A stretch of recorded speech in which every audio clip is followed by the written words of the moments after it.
पण रक्तदान करताना सुद्धा शिवसैनिक कधी विचारत नाही की माझं रक्त कोणाला जाणार आहे. हे असे अण्णा मला येतील आणि जातील, मलाही खाणारे येतील आणि जातील, ओरबाडून आपल्याला काढलं जातंय. आणि म्हणून आम्ही एक पोट तिडकीने हा लढा उभारलेला आहे.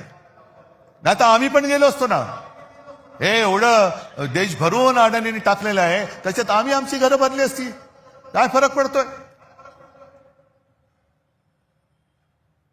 पण तसं जर का आम्ही झालो तर राज, तू जे बोललास की आज शिवसेना प्रमुख आमचे आजोबा हे वर्ण आमच्याकडे बघत असतील, त्यांच्या डोक्यात किंवा त्यांच्या मनात आमच्याबद्दल काय झालं असतं. रे ही आमची पिढी, आम्ही काय होतो, आम्ही काय लढा उभा केला, कशा त्या खचलेल्या मराठी माणसाच्या मनगटामध्ये आम्ही हिंमत आणि आत्मविश्वास भरला. आणि ही माझी शेळपट मुलं आणि नातवंड नाही.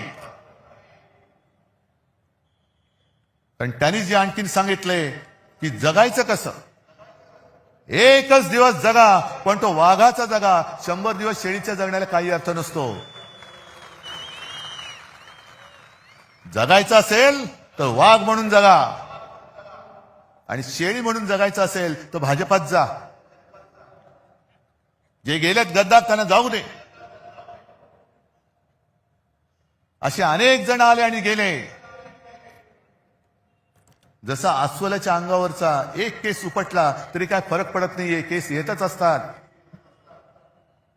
भाजपला आज राजकारणामध्ये पोरं होत नाही, हे त्यांचं शल्य आहे, आमचं नाहीये. म्हणून मोहन भागवत सांगतायत की अपत्य वाढवा, अपत्य वाढवा, अपत्य वाढवा. अरे होत नाहीत, आम्ही काय करू शकतो. आम्हाला होत आहेत, तुम्हाला होत नाही. कारण मुळामध्ये जे बीज लागतं विचारांचं, ते विचारांचं बीजच भाजपमध्ये नाहीये. नेमका भाजप कशासाठी स्थापन केला गेला हेच त्यांना माहिती नाहीये. नक्की उठायचं कधी आणि बसायचं कधी हेच भाजपला माहित नाहीये. पक्ष जगणार कसा. ही आलेली सूज आहे, हा सत्तेचा माज आहे.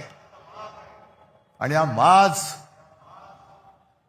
निदान एक लक्षात घ्या,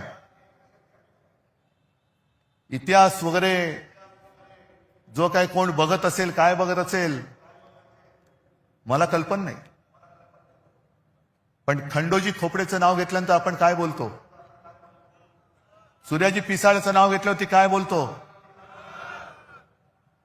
आणि तानाजी मालुसरे, बाजी घोरपडे यांचं नाव घेतल्यावरती काय बोलतो. मग 400 वर्ष होऊन सुद्धा